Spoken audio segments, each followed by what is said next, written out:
Guys, magandang araw. For today's video ay magme-merienda tayo.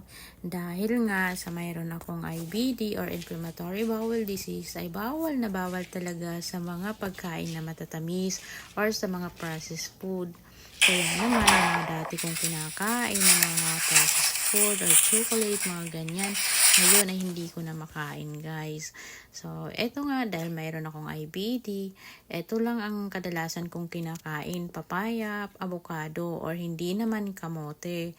Pero dahil sa wala akong available na kamote ngayon, eto naman ang kinain ko, yung papaya na meron akong natira kasi sayang. Eto na nga, namuon na siya dahil nga sobrang, siguro mga 1 linggo ko na ito nilalagay sa ref. Kaya naman, kinain ko na at hindi ko nga nakain lahat kasi medyo matigas na sa loob, namuon na yung yellow.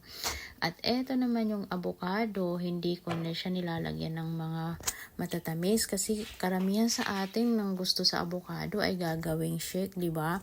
Pero ako hindi na, since bawal nga yung matamis. Kaya ang ginagawa ko, ganyan lang, kakainin ko lang siya ng walang kaano-ano, natural lang talaga siya. Okay na din, masasanay din. I mean, sanay na din ako kasi matagal ko na itong ginagawa.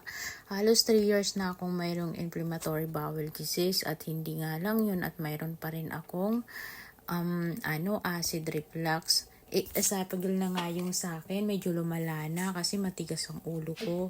Sinabihan ako ng doktor na bawal na akong magkape, kaya nagkakape pa rin ako at bawal nga akong kumain ng mga masusus na pagkain kagaya ng spaghetti or kagaya ng mga coffee, mga creamy. Matigas ang ulo ko kaya kumakain ako.